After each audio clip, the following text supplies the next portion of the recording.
So maybe we can start off by letting the audience know what is a music producer, because there's like performer, composer, conductor even that people are more familiar with. As I meet more people and as I develop my career, better paying jobs come in. Recently, like for example, my best paying job is Chingay. Thank you, government. Yeah, thank you. Okay, welcome back everyone to Starving Artists of Singapore, the show where we find out more about what it's like being in the arts scene in Singapore. I'm your host Pian Tong, and today I have with me Robbie Say. Yo, hello.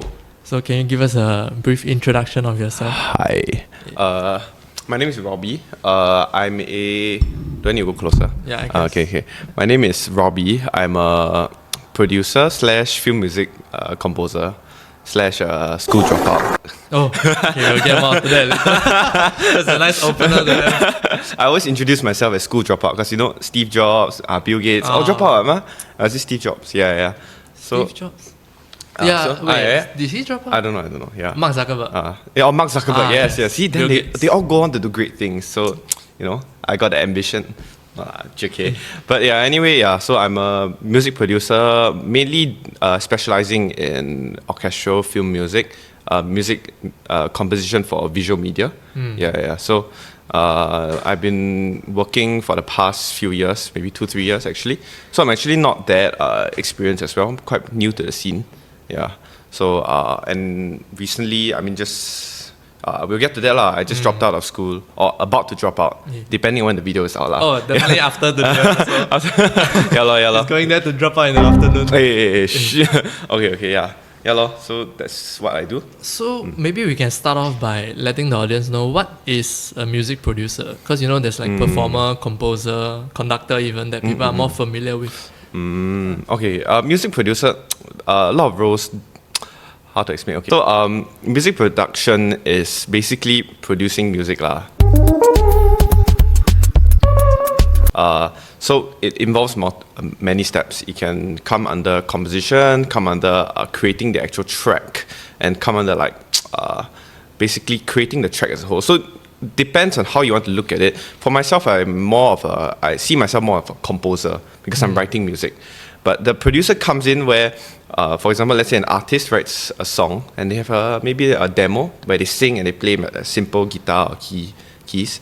Then it's a producer's job to take that and after transform it into like an official, like very professional sounding song. So then they will give advice on how to level up the production, maybe add in drums and stuff like that. So they also handling under the term production, you got many sub levels. So you got mixing, you got mastering, you got recording. All these kind of things can fall under production lah, which is like you're producing the song.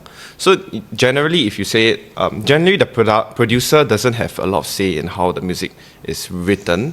Yeah, but that will go under composition lah. So mainly I do composition and production lah. Oh, so both. You settle everything lah. So depends. Usually when I work on my own projects or when I do like films, games for example, I'll do everything from start to finish. So from writing the soundtrack all the way to recording and the mixing, everything all the way to the finished project, I do it myself lah. Yeah. So film music composers usually need to do it like that because that's the fastest way usually. Yeah, unless you're working on a huge project, then maybe you have multiple writers. Usually we do everything ourselves lah. Do you have any examples of past works that you have done that the audience can listen to? Chingay's music. This guy was on Chingay by the way. But Chingay's soundtrack is out on Spotify. You can go and check whole it. thing? Yeah, most of it. Oh. Yeah, most of it. So we cut some parts that are more like redundant lah. Yeah. So like your jazz segment is out. So your solo not there though. Oh, it's yeah, okay, unfortunately. So, but you hear Pian Tong playing the saxophone, the lovely saxophone. Then you'll hear him layer me into different parts. Yeah, nice. Got jazz band, which is like 4 saxophones played by you. Yeah. Shadow clone. Shadow clone. And also you've done some game music, right? So I've done some game music, primarily working with this company called Tencent. I don't know if you all know. Tencent? Yeah, they are a Chinese company. I'm sure you guys know Tencent. Yeah. So they have this game called Wang Zi Rong Yao. Or it's called Honor of Kings. It's very big in China. Singapore don't have lah. It's basically like... Singapore don't have. You can't play in Singapore. Oh. Yeah. So it's like this League of Legends, but then on mobile, and then it's a Chinese version. Yeah, it's huge. It's the biggest game in the world, lah. Yeah, based on like player base and how much their revenue. Yeah, because in China, yeah, it's crazy. So they have a lot of budget. So every time they release a new character or new like a skin for the character, they will hire like a composer to write the music. Then after that, record orchestra. Then they'll come out with a music video. So it's quite cool. You can go YouTube and see lah. Yeah, but it's those are my more fun projects because I get to work with the orchestra, a real live orchestra lah. You do every new song? Oh no, not every. So there are multiple composers. So they rotate lah.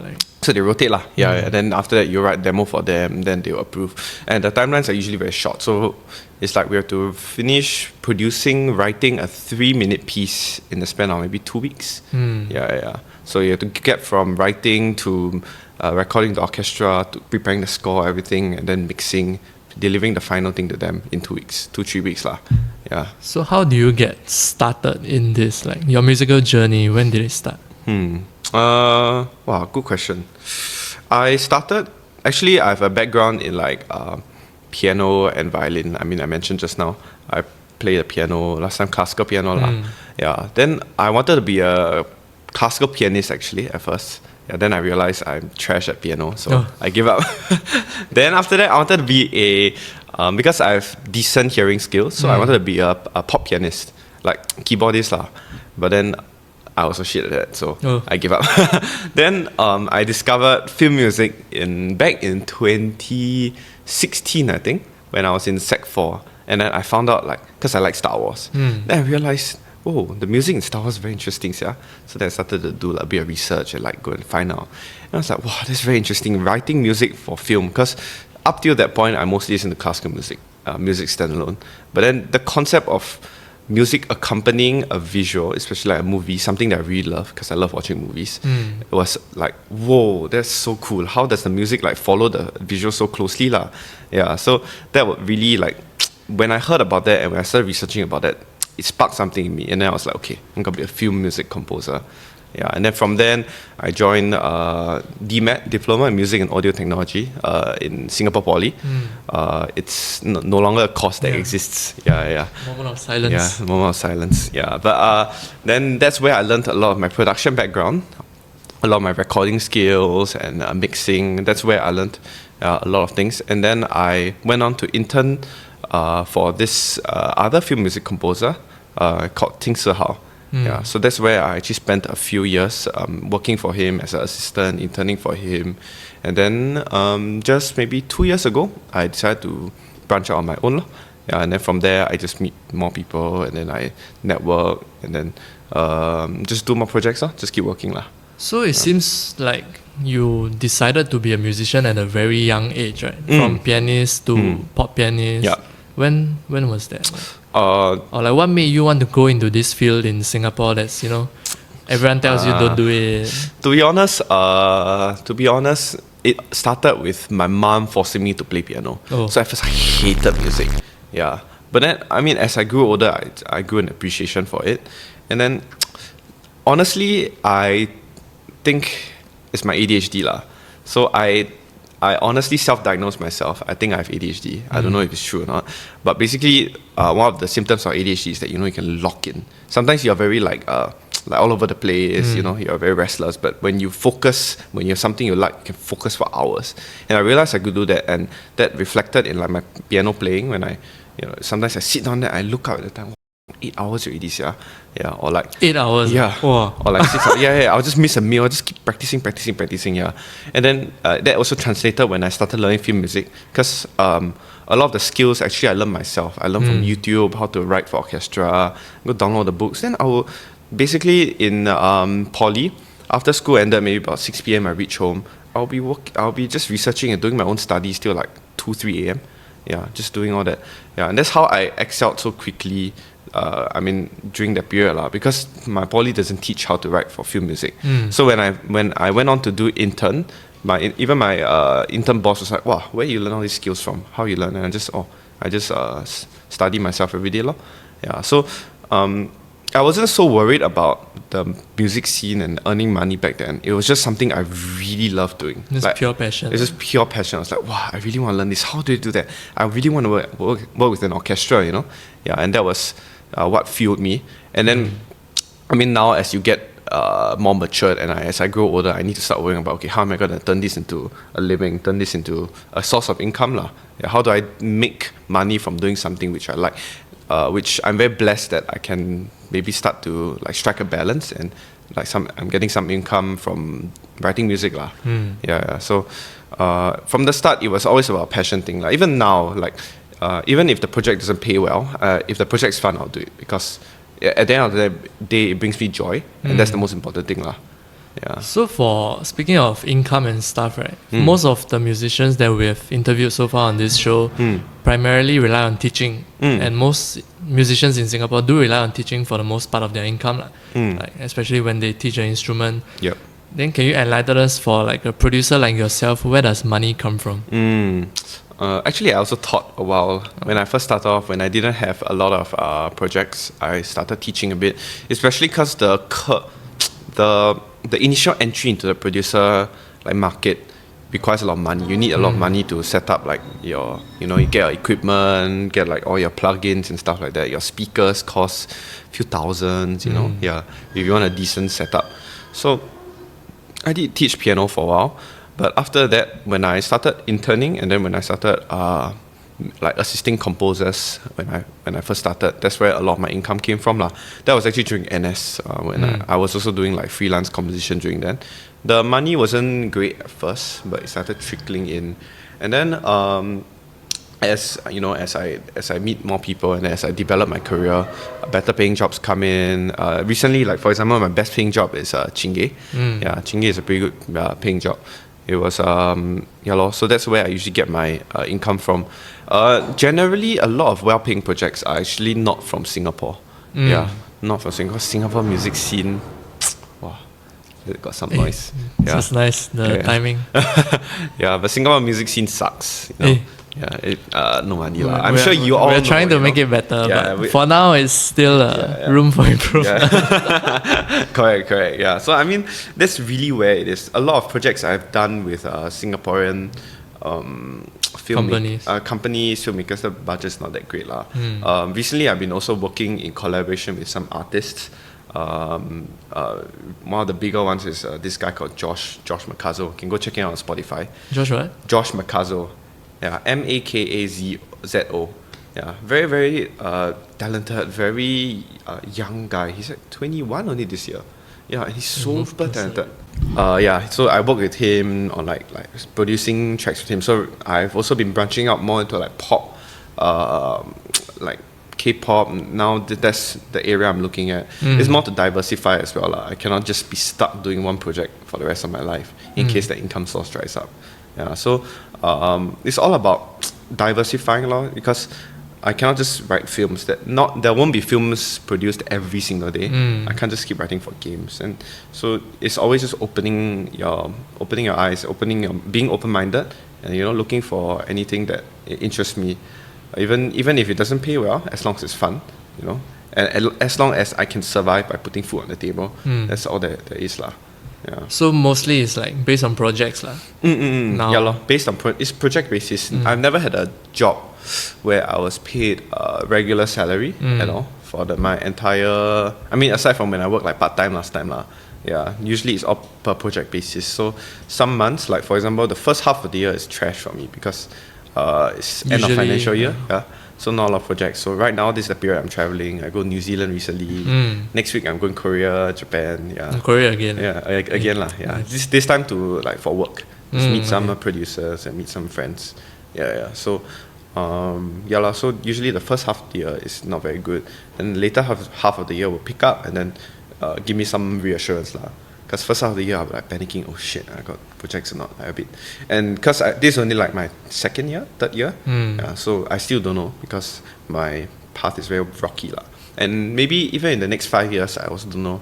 That's the nature of freelancer. Yeah, there's no stable income lah. So it's something we always have to worry about. Something that's always on the back of my mind. Maybe you can give us an idea, like for a project what's the range of like income, like the lower end and the higher end? You say like Chingay. Wow. What is it like? Good question. Okay, some I cannot disclose. Yeah. But depends. Roughly. So the worst paying projects I've had. Okay, let me start from worst first, okay? Worst paying projects I've had, but like, so usually film music or like, let's say I do for advertisements. What's the market rate? Yeah, so depends on the composer as well. But usually when I work with on compositions or productions, it's usually per minute. Oh. So I charge per minute of music written. Yeah, so usually I charge between the range of 800 to 1.4, 1.5k per minute. Yeah, so that's the range I charge. The worst I've gotten is I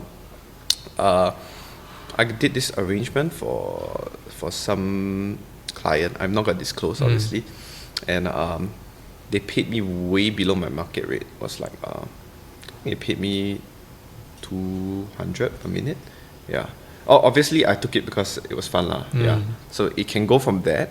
Then I did this other project a while back. I produced for like this band. They paid me, I think per song was like what, 300 plus. Yeah. And the song was like 4 minutes long. Yeah. So that's on the lower ends. Yeah, that's on the lower ends. Yeah, it's quite low. Yeah. And then on the other hand, on the high ends, I can be getting paid like few thousand per minute. Yeah. If the project is great, like for example an advertisement, can be like maybe 3-4k for like a 2-minute piece. Yeah. And then or maybe even more than that. Yeah. Sometimes my projects end up being like the 5 digits. Very, very rarely, but those are bigger scale projects lah. Yeah, then you'll get like 5 digits. But it's maybe like a few months worth of work. Yeah, that kind of thing. Chingay is the best paying one so far because Thank you, government. Yeah, thank you, government. Yeah, please hire me again next year. Hopefully. Yeah. So because the project size is huge, lor. It's really, really big, and it's because essentially I was not just producing for the year, I was the music director, so I'm overseeing the entire vision of the parade. The music, how it's gonna flow. So last year's Chingay had about 80 minutes of music. Yeah. This year. Oh, sorry. Yeah, this year. The reason I keep saying last year is because so we did it last year. Yeah, we did it last year. Chingay was earlier this year, around February. We had 80 minutes of music, and then all 80 minutes I had to supervise lah, basically. Out of the 80 minutes, I wrote about maybe 50 minutes of music. Yeah, and within about 2 months. Yeah, so that was the Chingay. So 50 minutes, 50 minutes of the music I did like production and produced it. I composed it, everything from start to end, recording. I mean, you experienced it lah. Yeah, but the other 30 minutes I worked with various producers from my studio where we work together and then come out with music together lah. And then I'll give some input, that kind of thing. But less creative control. Yeah. So speaking of Chingay, you were the youngest music director, right? Like, see headlines. Yeah. I mean, I guess youngest because previous youngest was Sihao, and that was when he was 31. Your predecessor lah. My predecessor, 31. Yeah. So it was a very funny situation that I became MD because previously I was actually assistant MD. Sihao was MD for this year. Then because Sihao ran into some complications with his health, then take over. I had to take over. Yeah. So then officially or / unofficially, I became the youngest lah. Yeah. So this year, if we do get it, then I'll probably be the official one. Last year they didn't really publicize because it was a last minute change. Yeah. So they didn't really reflect it because it was so last minute, and then they couldn't really. Do the media. Correct. Yeah, lor. So hopefully this year I'll get more. Hopefully. Also not looking for more media time lah. I'm very reserved one. Yeah. But it's very interesting lah. At the end of the day, Chingay was stressed but very fun. Yeah, I mean it's all about the fun at the end of the day. Like I was telling you just now, if the project pays like shit, if the project doesn't pay but the project is fun, I'll do because it's very fun. Yeah. Yeah, I've seen you do a lot of like free stuff for your friends at YST. Oh yeah. So I mean, the one I've been doing is there's this ensemble called JDN Party Quest. Over here. Yeah, please change your name. I was also thinking this name a bit like I've long. been telling them for months, find out a new name, go and change your name, but they, I think they also cannot think of a better Oi, name lah. Jiaqi. Yeah. Listen up. Jiaqi, Natasha, and Damien. Eh. You all change your name. Okay. Yeah, but I've been doing like some arrangements for them and maybe a bit of coordinating. Yeah, they recently had a performance at Esplanade Outdoor Theatre. Yeah. So there's some free stuff I've been doing because it's fun lah. Working with musicians, working with a live ensemble is always very fun. Rather than you just working with like your MIDI samples in the studio. Logic Pro. Yeah, Logic Pro. Yeah, so actually for that performance, I performed. I played keyboard for them. Oh, okay. Yeah, because the regular keyboardist wasn't around, which I absolutely hated. I hate performing. Yeah. So unless like I say again, unless it's fun lah. Yeah. So back to being the youngest MD for Chingay. Obviously, it's an achievement, and you got it not just because 是好 CMI lah, but also because you can take up the job. That's why it fell onto you and you carried through ma. Then, since then, do you realize like, I don't know, people's attitudes towards you changing, you know, because previously you're just AMD and then now you're the MD, like, I don't know. Do you feel like people treat you differently? Good question. Not really. I mean, I don't want people to treat me differently lah. I think that's one thing. I don't really go around and like publicize, hey, I'm MD or youngest MD. I mean, I love like, I don't want people to like, you know, some people have an ego, especially some musicians. I mean, I'm not gonna name and shame now, but like some people have an ego where they're like, wow, now I'm MD, I'm a big, you know, yeah. And then I want people to look up to me. I don't want to. I'm not on the same level as you anymore. So the friendship dynamics change. I've met certain people who encounter fame and then they change. I mean, that's not something I'm looking forward to lah. So especially when that switch happened. I told all my musicians I'm working with, hey, no, we're still friends lah. Huh? At the end of the day, I mean, we are still friends. I don't want our relationship to change. And I still want to be friends with you all. I don't want, just cause now I'm MD. MD is just a role, right? Yeah. Previously, I was still writing music. Yeah. It's not like I'm gonna like force you to do things that you don't like or like play one push you octave around. higher. And that one you. Hey, wow, cannot. Yeah, lor, but Call Samuel instead. correct. Samuel. He can. Yeah, he can. Definitely can. Yeah, he's a very good saxophonist. Yes. Saxophonist. Samuel Pop. Yeah, Pop. Yeah, lor. I mean, I don't want people to view me in a different light lah. As in, it's cool. I mean, some people do it for the fame. I don't do it. Oh yeah, but as in not you. I'm saying like, do you feel like other people behave differently around you? Because I know you never lah. Because I mean, look at you coming down here on a Monday afternoon for free. Very tired. I just woke sorry. up. No, it's okay. Coffee, but you buy one, not Coffee. No more already. Yeah lah. But I guess a bit here and there. I do feel.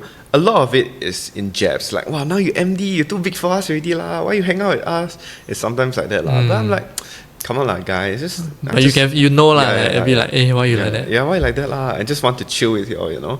Yeah, I'm just like Robbie. Same lah. Yeah. When I'm not at work, I'm just very chill. Yeah. Maybe some people like, especially when I'm working, when I'm very locked in. Some people don't really like that about me because I'm very focused, yeah. So I don't really entertain nonsense. But when I'm outside, I'm just like, you know, whatever. Yeah, I'm just very chill. A lot of nonsense.